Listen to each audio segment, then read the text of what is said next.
Kentum is a new title from indie dev Tlon Industries that attempts to mix the exploration of a Metroidvania with the logistical challenge of a survival crafting game.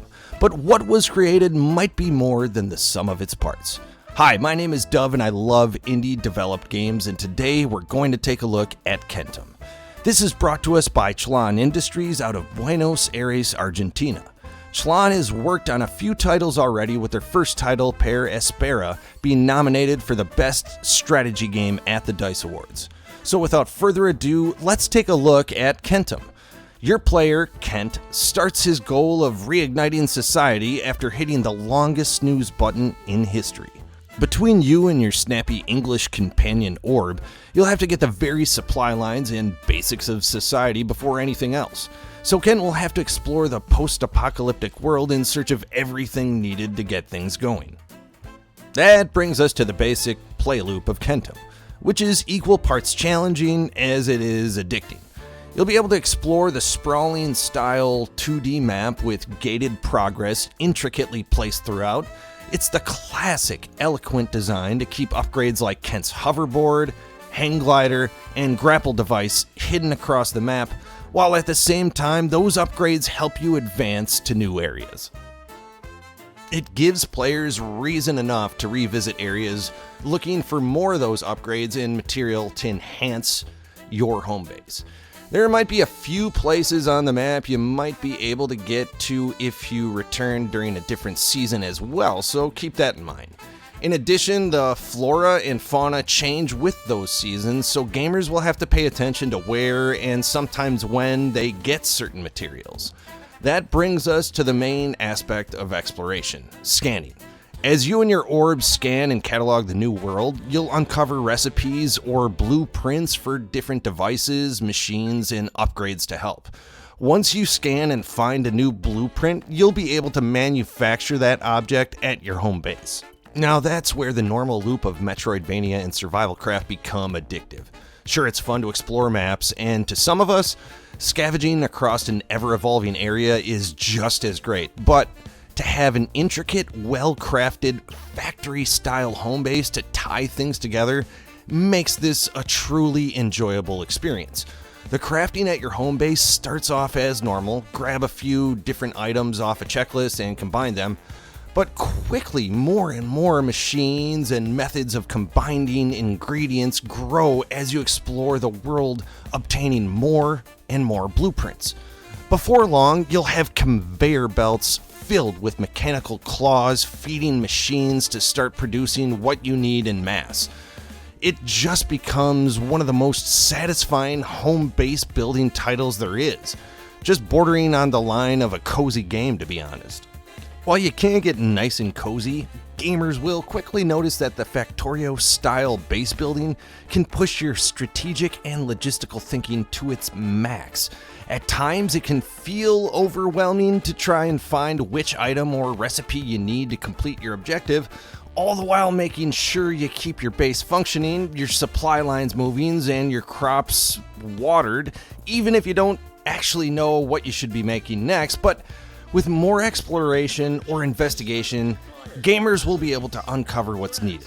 The orb and checklists help keep the player on the right path, and gamers might have to find and scan some objects to further the game at times, but it never feels like the game is hiding anything. If you ever do feel stuck, just unlock a new machine or staff upgrade and re-examine the map if needed. It might not always be obvious which upgrade you'll need, but progress is always possible, and don't get distraught if you get distracted by a new supply chain. That's honestly part of the fun. When you're out and about and poking around the Metroidvania style map, you'll have a basic attack set and a staff that can convert into all kinds of useful stuff. From a grappling hook that can pick up small enemies or launch you to previously unreachable spots, to a vacuum that can save you the hassle of picking up every single item on the ground. It also converts into a shield for combat. But when it comes to the straight combat, the game keeps things simple. While you can charge up your attack and swing the staff in all directions freely, combat is far from the main feature in Kentum. In fact, in most instances, if you don't attack the native wildlife, you can just walk past most of them. There are plenty of recipes that will require you to, get your hands dirty, but most of the time you can avoid direct combat. When you do get into a fight, you won't have much outside of a jump and an eventual dash to play defense, and as I mentioned, the old shield. But combat in general is a means to an end, and while it is fully functional and well animated, I have a hard time thinking a game that is about restarting the very life on Earth should have a main focus of, killing. So it's no surprise the focus is on exploration, survival, and an amazing crafting and home building mechanic. The actual survival aspect is simplified to a hunger meter. Get too low on that and pay the consequences of hearing Kent mouth breathe into your ear until you can find his next meal. Biological fuel tank nearly empty.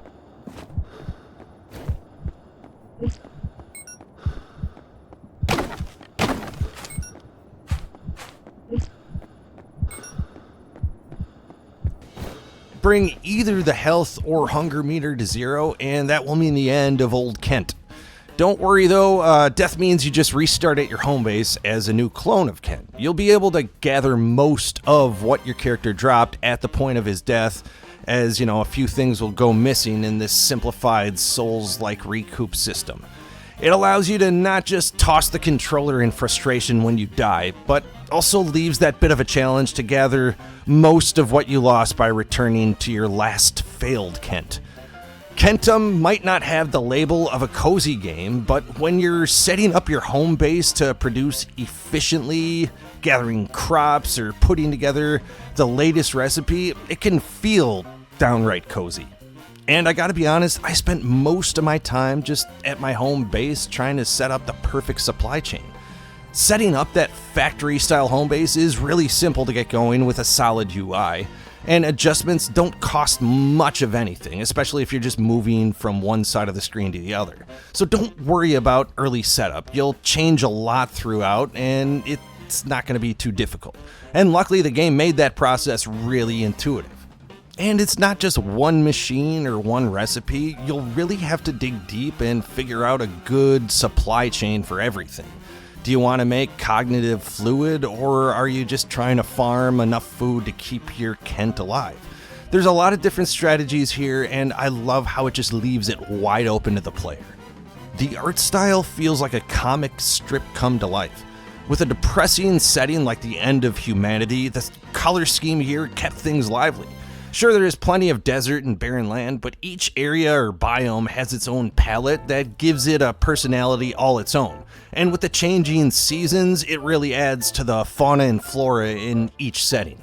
The voice acting was actually pretty solid. Perhaps the comedic timing would have hit a bit better if there was a way to allow the dialogue to move ahead without input, but Ken and Orb still brought some life to a game set after humanity's downfall. Perfect. Now that we have a machine capable of producing cognitive fluid, we can begin researching new technologies. This is what thinking truly looks like. What separates us from stick-weaving creatures. You do realize that every now and then I will have to perform maintenance on you. I'm tempted to place a sticker right in the middle of your camera. Anyway. Tech-wise, the game ran without any issue on PC. No broken recipes or dead ends throughout your progress, and not one single crash or stutter. Now, I have seen some complaints about the onboarding process or the lack of direction, but I have to disagree. You may not get a direct line showing you exactly where to go and what to do, but all the information is there for you. Orb will keep gamers pointed in the right direction with checklists. You may need to unlock a machine that you weren't expecting or scan some wildlife that you may have missed, but all the info is neatly packed inside the game itself. The map screen can actually show you what percentage of an area you've scanned, and the pause menu has all the requisite material lists. The game definitely encourages gamers to investigate on their own, and that's part of the charm, but all the information is right there for you. The other critique I've seen is that some want more intense combat, but that would definitely go against the grain of the entire plot. Now, I recommend Kentum to most gamers, mainly those looking to explore, think, and strategize in one of the most addictive base building mechanics I've come across. The sprawling Metroidvania-style map is a perfect home for this style of exploration, and that exploration couples so well with the crafting and base building. The characters add a perfect level of satire and self-awareness to make gamers' time in this barren Earth enjoyable. Now, if you like a game telling you pretty much exactly what to do or where to go, or if you're just hoping for an intense Dead Cells or Hollow Knight style combat, then maybe just try the demo first before committing here.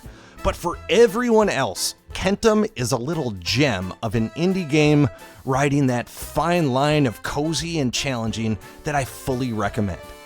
With a base price of $17.99, this indie title is right in that sweet spot of not too steep for a gamer's curiosity. So if you're interested, check out Kentum on PC, PS5, Xbox Series, and the Switch. Thanks for watching, folks. If you enjoyed this, don't forget to hit the like button. And subscribing goes a long way towards bringing you more content like this. We also have a weekly news podcast called the Indie Radar, where we focus on indie news and upcoming titles. Thanks again for watching from all of us here at The Gamer Buff. But if we add to that the company's interest rate for working hours, it comes to 18,739,241.66666666 hours. We can round that down to 18,739,241 hours. That's insane.